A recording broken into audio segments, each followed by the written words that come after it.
ওকে, তো লাস্ট ক্লাসে আমরা কমপ্লিট করেছিলাম হচ্ছে সেই ডব্লিউবি ইয়েটস এর হচ্ছে লেকস অফ পিস কবিতা। আজকে আমরা পড়বো ইস্টার 1916। ইস্টার শব্দের অর্থ কি? ইস্টার শব্দের অর্থটা বোঝায় আর কি, মানে একটা খ্রিস্টিয়ান ধর্মের একটা রিচুয়াল আর কি। খ্রাইস্ট মানে খ্রিস্টান ধর্মের লোকজনরা মনে করে খ্রাইস্টকে মেরে ফেলার পর তারা আবার পুনর্জন্ম লাভ হয়েছিল, কি তো ওই দিনটাকে তারা ইস্টার ডে বলে আর কি। এবং 1916 সালে ওইরকম একটা ডে কে, মানে এখানে 1916 সালে এমন একটা ঘটনা ঘটে যে দিনটাকে তারা ইস্টার ডে বলে আর কি, সেই আয়ারল্যান্ডের সাপেক্ষে। ওকে, তো আচ্ছা আমরা একটু ব্যাকগ্রাউন্ডটা জানি। এখানে বাংলাতে লেখা আছে দেখুন। আচ্ছা, যাই হোক, তো মানে কবিতার সাবজেক্ট হচ্ছে এমন যে আগে ইংল্যান্ডের অধীনে আয়ারল্যান্ড ছিল। তো যেমন আমরা যখন মানে আমাদের ভারতীয় উপমহাদেশ বা ইন্ডিয়ান সাবকন্টিনেন্ট যখন হচ্ছে ভারতীয় সেই ইংরেজদের আন্ডারে ছিল, তখন কিন্তু আমাদের কোনো স্বাধীনতা ছিল না। তারা যা বলতো করতো, মানে এক কথা সামাজিক, রাজনৈতিক, অর্থনৈতিক যত প্রকার নিয়ম কানুন ছিল সব তাদের মতো করে আমাদের মেনটেন করতে হইতো আর কি। ওকে, বা এক কথা আমরা সম্পূর্ণ হচ্ছে ইম্পেরিয়াল বা হচ্ছে সাম্রাজ্যবাদে রূপান্তরিত হয়েছিলাম আর কি। মানে আমাদেরকে তাদের আন্ডারে রাখা হয়েছিল আর কি।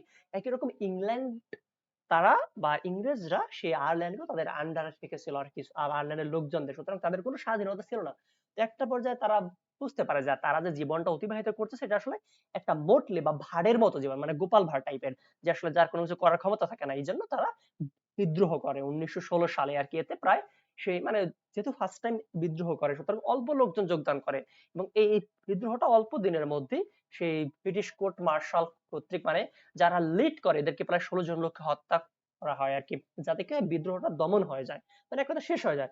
বাট এই বিদ্রোহের মাধ্যমে যারা বিদ্রোহী ছিল তারা এমন একটা বীজ বপন করে গেছে যেটার দ্বারা নেক্সট ইন্সপায়ার্ড হয়ে যে সেই আয়ারল্যান্ডের লোকজনেরা আবার স্বাধীনতার জন্য যুদ্ধ করে এবং তারা ইংল্যান্ডের কাছ থেকে নিজেদেরকে স্বাধীন, মানে তাদের দেশকে তারা হচ্ছে স্বাধীন করে নেয় আর কি। এই হচ্ছে মোটামুটি। তো এই কবিতা কবি আসলে ওই যারা ফার্স্টে মারা গিয়েছিল যে 16 জন লোক, তাদেরকে বা আয়ারল্যান্ডের মানে আইরিশ যে ইন্ডিপেন্ডেন্স, ওকে, বা আয়ারল্যান্ডের স্বাধীনতার যুদ্ধে যারা অংশগ্রহণ করেছিল তাদেরকে উদ্দেশ্য করে বা হচ্ছে তাদের মৃত্যুটাকে তাইলে হচ্ছে স্মরণীয় করে রাখবার জন্য কবি এই যে কবিতা এটা লিখছে। আচ্ছা, এবার আমরা দেখি ইংলিশ সামারিতে কি লেখা আছে। আপনার সাইডে এখানে যে বাংলা সামারিটা আছে, জাস্ট এতটুকু পড়লে আশা করি ভালো মতো ধারণা হয়েছে। এরপর আমরা ইংলিশ সামারিটা লাইন বাই লাইন পড়ি। এখানে কি আছে?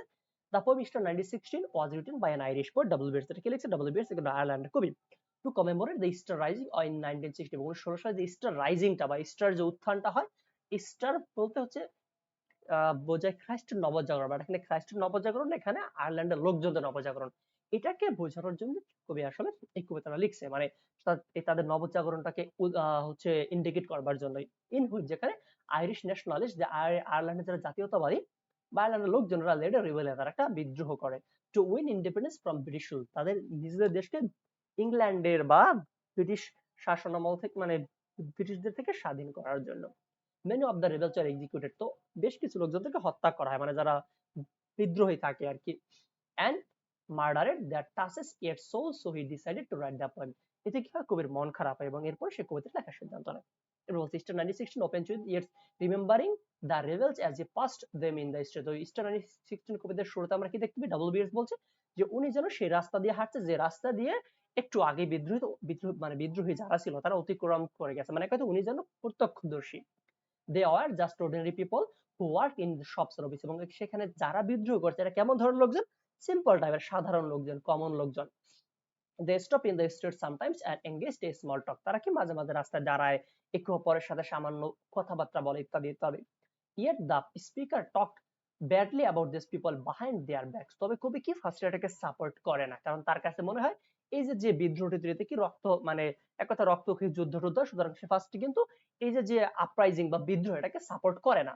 হি made fun of them while sitting at a club or restaurant to make his companions laugh. সে বরঞ্চ কি তাদেরকে নিয়ে হাস্যরসাত্মক, মানে এক কথা ছোট করে কমেন্ট করে।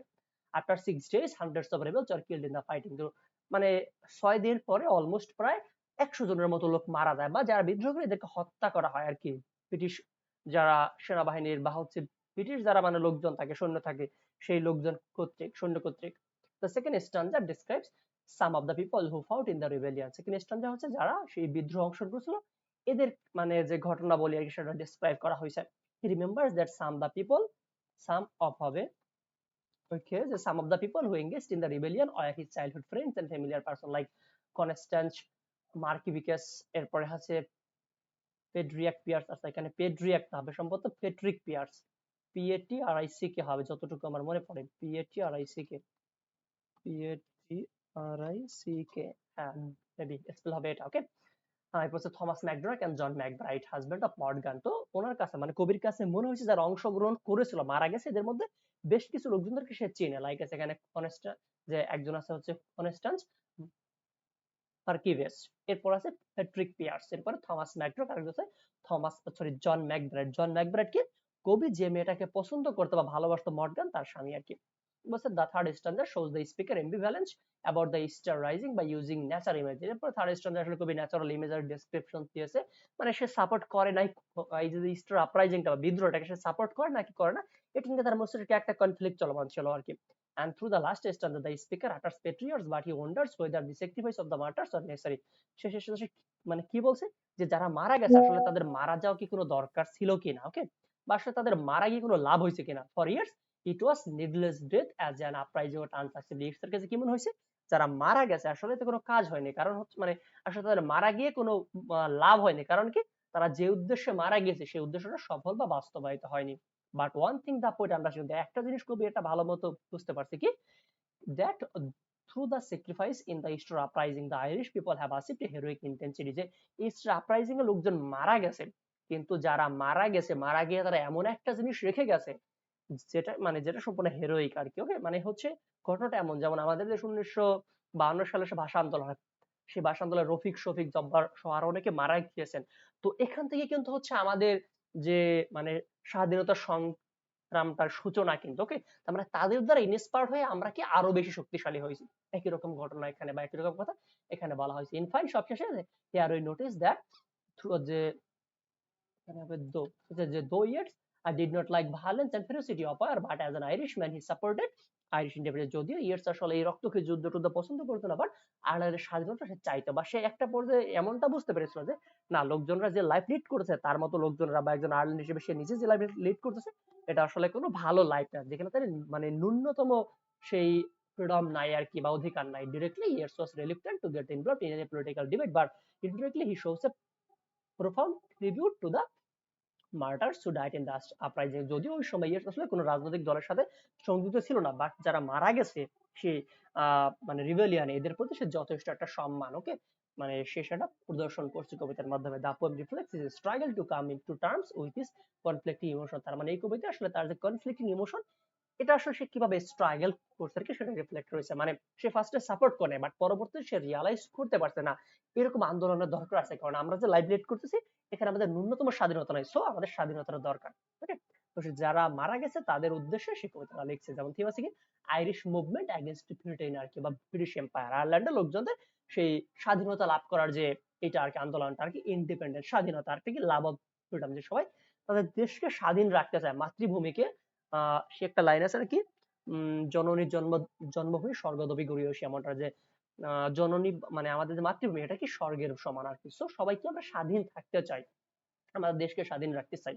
এই কবিতার থিম হচ্ছে লাভ অফ আর কি, পেট্রিয়টিজম বা দেশপ্রেম, যে দেশপ্রেম ছিল বলেই কিন্তু ওই সমস্ত লোকজনরা সেই ইংল্যান্ডের এগেইনস্টে বিদ্রোহ করেছিল আর কি, ব্রিটিশ এম্পায়ার এগেইনস্ট। ঠিক আছে, যে ক্রুয়েলটি অফ ব্রিটিশ এম্পায়ার, তারা খুব নৃশংস ছিল, মানে সাম্রাজ্যবাদী আসলে যারা তারা কেউ ভালো না।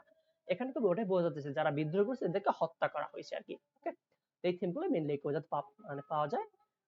আশা করি সবাই বুঝতে পারছেন। যদি আরো কোনো সমস্যা থাকে সেটা কমেন্ট বক্সে আমার মানে জানাতে পারেন, অথবা আমাদের যে এফবি গ্রুপ আছে এখানে লিংক টিং সবকিছু দেওয়া আছে, চাইলে ওখানে সার্চ করলে পেয়ে যাবেন। এছাড়া আমাদের পেইড কোর্স আছে, ফোর্থ ইয়ারের হ্যান্ড নোট আছে, যদি কেউ কালেক্ট করতে চান এখানে যে নাম্বার দেওয়া আছে এখানে নক দিলেই হবে। ওকে, আজ তো নেক্সট যে ক্লাস সেখানে আমরা এর পরবর্তী যে সেকেন্ড টাইম ওটা দিয়ে শুরু করবো। ততক্ষণ পর্যন্ত সবাই ভালো থাকুন, সুস্থ থাকুন, ধন্যবাদ।